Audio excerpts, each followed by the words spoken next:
You got a smudge on your nose. Got a smudge on my nose. Smudge gone? Smudge on. Okay. Okay. Do I look perfect? Perfect. Oh, okay, thank God. We ready to go? Okay, give us a cue, please. Cue. Hello, I'm Stuart Stewart. I'm Dina Stewart. And this is Alive on South Beach for syndicatednews.net. And on our show today, we're going to have a little bit of this and a little bit of that. And this week, and this is going to be a project that the Center for Folk and Community Art has been working on called Art from the Heart of Little Haiti. Well, who is the Center for Folk and Community Art? Let me introduce their Director of Development, Dina Stewart, and their Executive Director, Stuart Stewart, because that's our day job, and that's what we do in the community. And this is a little peek into what we do, how it's done, and what it looks like, and how we share it with the community.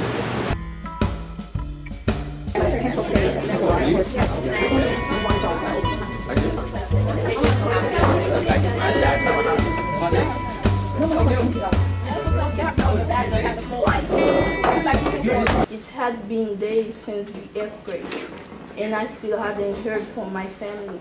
I couldn't eat without knowing how my people were. I couldn't sleep. I prayed every night that they would be okay. I sat in class, but it wasn't the real me. It was my spirit, because my heart, my mind was in Haiti.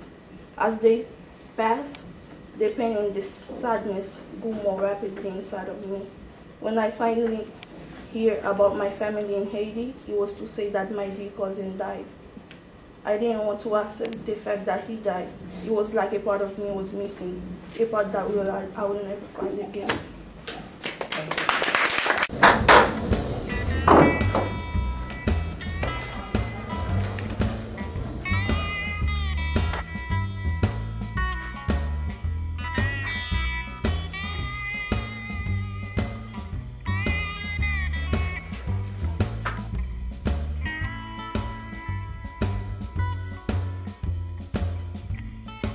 Tell me about yourself. So, I am Pasha. I was born and raised in Haiti from a prominent family. First of all, thank you very much for all your endeavors and all the documentation that you're doing with Haitian people and the way that they are going to react in their lives after the earthquake. Now, after the earthquake, we had hurricanes, and we had devastation with floods and landslides and so forth. So the plight of Haiti continues. Yet what you're doing over here really is a reflection of people who have gone through it, and I think that it's very good to communicate it. It's very hard for me because I've lost a lot of people that were never recorded. Haiti is going to be a great country somewhere down the line if we all give it a little bit of a hand. May I correct you? Haiti has, will be, and has always been a great country. Well, I stand corrected and I agree. Thank you. Thank you. We're here at the Haitian Study Center. Actually, Little Haiti Cultural Center. Actually, the Little Haiti Cultural Center. And I'm with Marie Vicos, who is the Visual Arts Coordinator. Could you give us a little bit of information about what, if somebody comes to the center, what exactly do you offer them? Well, we offer classes in visual arts for adults and children. We also offer performing arts classes and programs for adults and children.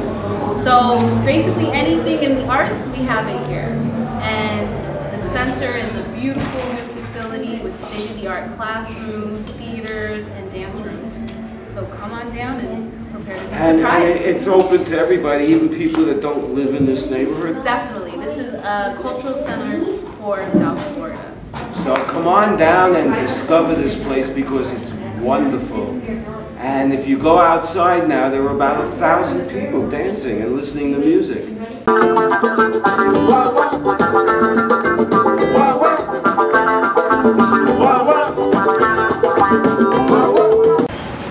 I just want to add that the Tapestry is going to be going on a tour of the county, and just check with your local neighbors section to find out when it'll be in the neighborhood near you.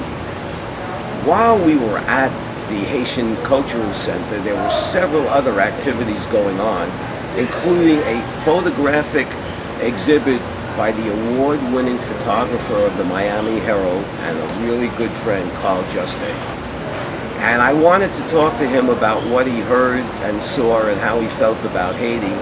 But as we started talking, the conversation went in a whole different direction, and I thought I'd like to share it with you. I'm not the Haitian artist creating art by Haiti. I'm a Haitian artist creating art about being Haitian in Miami. I always said Miami is its namesake. Me, ami, my friend. Me in Spanish mean mine, and ami in French mean friend. So Miami is becoming our friend. And that's what it's going to take. When we have this collective sense of artistic community, the validation that all art, regardless of what the origin of expression, is of equal.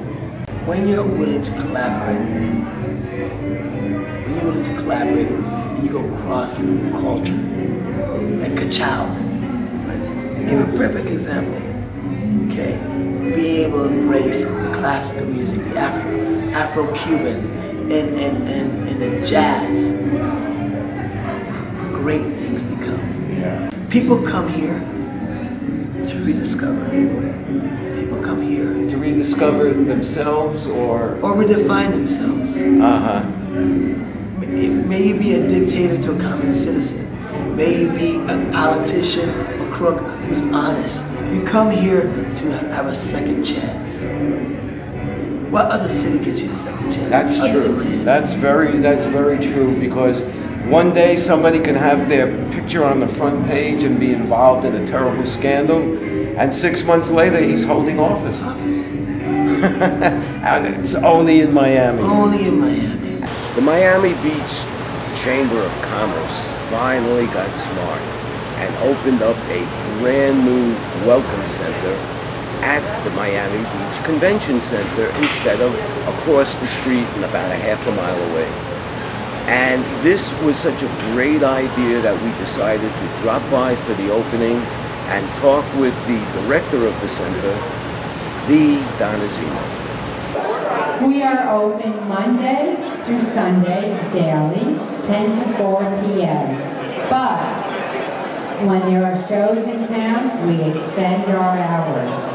We fit into whatever we have to do for a show to make a conventioneer or a tourist happy.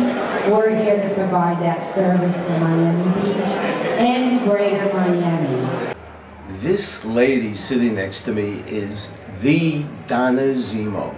Now I say the Donna Zemo because when the history of Miami Beach will be written, she will be a major part of it, because if some people have referred to Dina and myself as a pioneer, she was a pathfinder and came down long before and found the beach.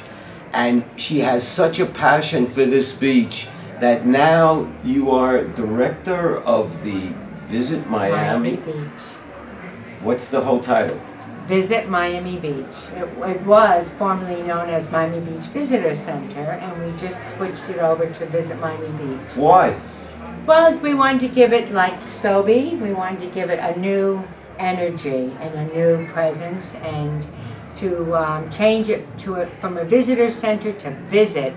We wanted tourists and conventioneers to know that they were visiting paradise. Well, also, and Miami Beach. Since you brought up the term Sobe, I think everybody might want to know this is the lady that came up with Sobe. You know, there was Soho in New York, but this was Florida, and she said this is New York with palm trees, then we should call it Sobe. Well, I'll tell you the story. Tell me the real story. Okay. I was walking along Ocean Drive.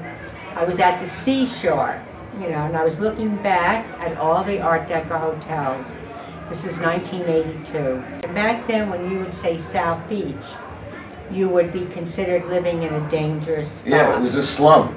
South Beach was not what it is today, nor was the name what it is today. In Soho, in New York, they changed this area that has warehouses, and they changed it to a nickname called Soho. And once they changed that name of this area, it changed the whole karma of the area. And it brought all the artists in. Well, I said, in order to change the image of this place, we should have a nickname. And I was walking along the shore and I said, South Beach, South Beach, South Beach. I said, how about Sobe? To myself. The funny thing about South Beach, Sobe, South Miami Beach, whatever you want to give it its name, the Art Deco district. Once you found it, you knew you were finding paradise. And no matter how dangerous it was, no matter how dead it was, no matter how down it was, condemned, I knew it was paradise. And you are one of the most passionate boosters for Miami Beach. Thank you. And to show give our audience an example of how passionate she is, look at the tattoo on her hand. Thank you, Stuart. So what do you think of the new visitor center? Well, I haven't had a chance to see it because there's so many people in front of it, but I kind of like it. It's like, it's airy, it's roomy, it's great location, and people actually know it's here. And that's what it's all about, That's what it's alive all here on about. South Beach. You know, the Chamber of Commerce in Miami Beach generally promotes whatever organizations or businesses are involved with them. And one of them was the Segway. Of course, Stuart couldn't resist, and this is his little escapade, riding a Segway. But you know what was really funny about doing that? Was the man who gave me the instructions was a very nervous man and almost said, you gotta hold on here, you gotta do it this way, you can't do it any other way. And followed me around. I don't know what he was afraid was gonna happen, but as he was following, he was trying to be cool about it. He was walking a little faster, so I got a little faster. Then he walked a little faster, so I got a little faster. Then suddenly I just peeled out, and this guy ran right after me. You know, he says, I gotta stay with you, I gotta stay with you just in case you fall off. Well, didn't fall off, but I had a great time. Actually, it's a visual. Second thing you want to do is put the helmet on. Yeah. Too small? You want a bigger one? I think so. Which is your biggest? This one. Because I've been accused of having a big head. I don't think so.